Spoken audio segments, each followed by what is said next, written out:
certain things come into your life where you're like, if I didn't have that, I don't know what my life would be. And this show has given me an opportunity to have a family outside of my home.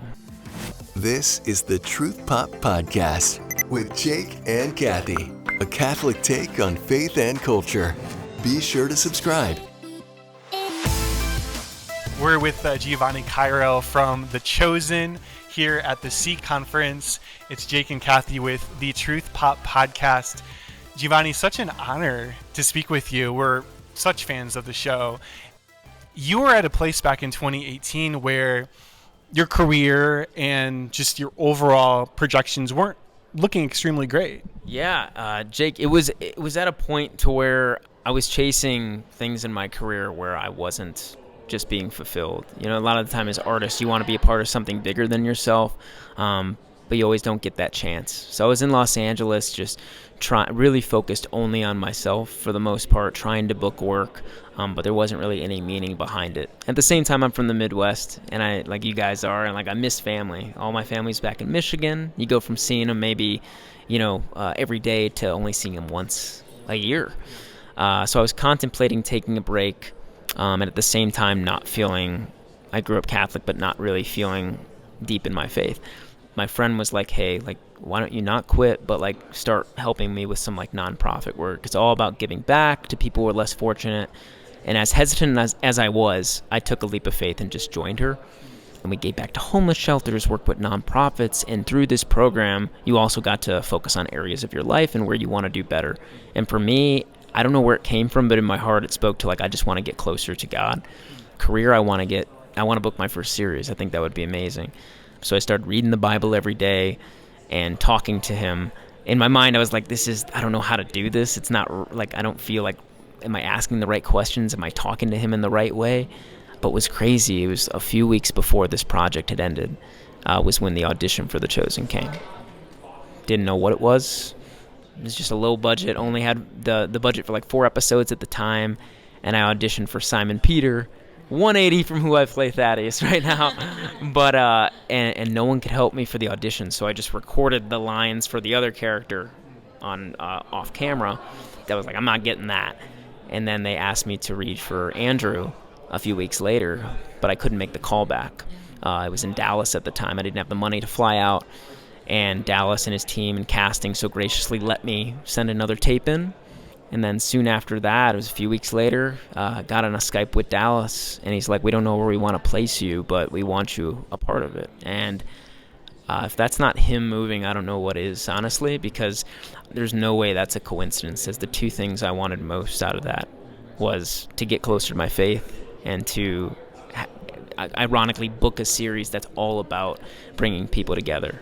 I can't thank him enough for that.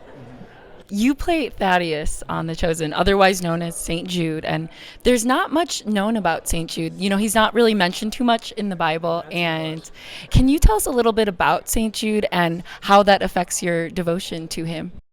Well, what's funny is when I got the email saying, hey, like, this is your role, it's the disciple Thaddeus, in my mind, I was like, who's Thaddeus? I was like, and in my mind, I was like, I don't know if I want to be a part of the project, because Dallas, I don't think you can make up a disciple. That like people are going to be very upset about this. But soon after finding he is also known as St. Jude, after doing my research, and he has spoken to me in ways that has made me a better person, made me want to be a better person, because our writers, Dallas, Tyler, and Ryan, do such a great job fleshing out these characters to be so relatable. And I knew very quickly from the writing that Thaddeus is a peacemaker. He really tries hard to make people feel seen. Even like in season 2, there's a scene they wrote to where Matthew is feeling like not really in with the group, and Thaddeus finds him writing under the tree and is basically like, hey, like, comforts him in a way. He sees that he's feeling a certain way.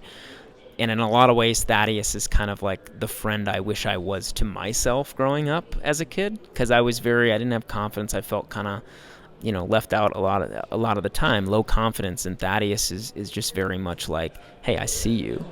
And I think that's really what Jesus does too. And that's really taught me to be, whether it's my family or my friends, which I've worked so hard at developing a stronger relationship with them.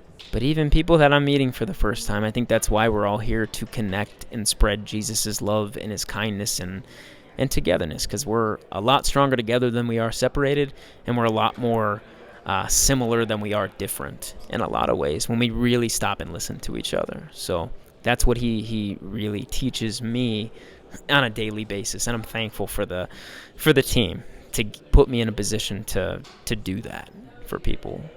I know that you said that, one of your favorite parts about working on The Chosen is working with the cast and the crew because it feels like a family. So can you bring us into what a typical day of filming on the set is like, and what sort of friendship sparks from those relationships you formed? It truly is a family. I've been on different sets before and like in and out, and a lot of the time what you'll see is like it's just, it's my coworkers, I'm going to work, I punch out after the day is over, and immediately I cannot lie, the first 4 episodes in the beginning, which we had time to film or money to film at the time, there's no egos on this set. And I always think of like what they always say, follow Jesus's humility. That exemplifies what The Chosen is.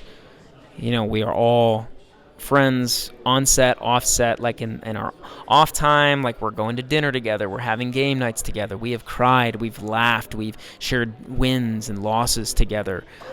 We also, like, we just had a fantasy football outing this past year too. So it's like, we do like these activities outside the group, and it's all led by a great team. And Jonathan, who plays Jesus, like what you see that man on screen, that is who he is in person.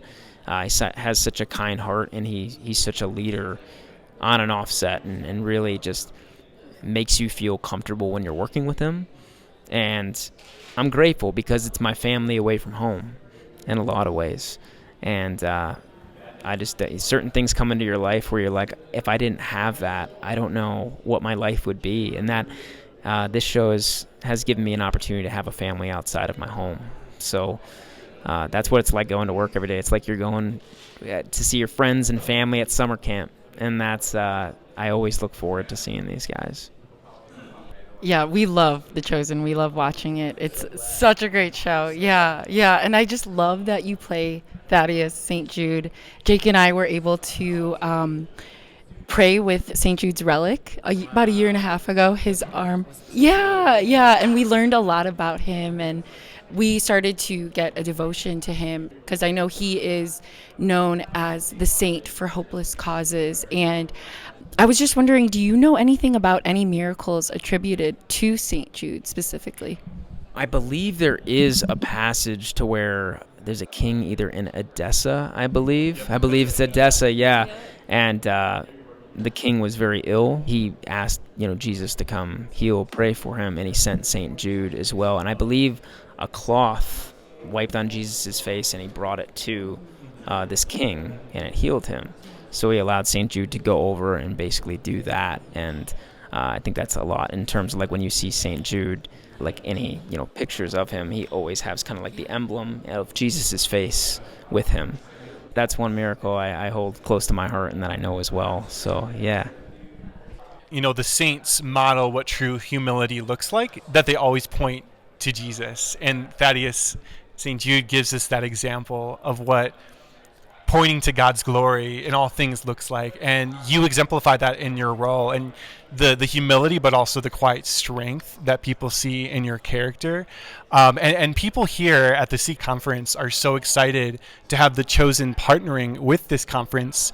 I understand this is your first Seek Conference. It's incredible. So when I first walked in, because I was told there's 18,000 people here throughout the week, which is amazing. But what even more that stood out to me was 10,000 of them are students. And for me, it's like just to see the younger generation express their faith and show up for their faith, that is what really speaks to me. Because I know I wish I was more like that when I was younger. And just to see, people kind of reaching into their faith and sharing that with people that want to do the same thing. It's just a joy, because that's why we're all here. That's what we want to do, and that's how we make each other better. So it's absolutely incredible just seeing this many people just show up for it. I love that they do this every single year. So yeah, it's a blessing what's being brought here at Seek. It really is. Well, we're excited to have you here, and thank you so much for the time. In the remaining moment that we have, what can people look forward to with The Chosen? Well, if you haven't caught up with seasons 1 through 4 yet, you can find it on Amazon Prime or you can find it on CW. But even more excitingly, season 5 coming to theaters March 27th. And the entire season is going to be there. We're going to be splitting them up into weeks for different episodes. But season 5 is coming March 27th, and it all is about Holy Week and the Last Supper. So it's definitely an emotional season. There's so many great moments. I wish I could spoil, but then I wouldn't have a job anymore. But I'm looking forward to all you seeing it. I think people are really going to enjoy it. Our prayers are with you and the Chosen cast, because I can imagine that it's not easy doing what you do with your role, and it's not just a show, it's a mission. People are having conversions, people are experiencing Christ for the first time. So I can imagine that there's a very heavy weight with that. So be assured of our prayers and be consoled by that for sure. This is the Truth Pop Podcast. Fill your faith.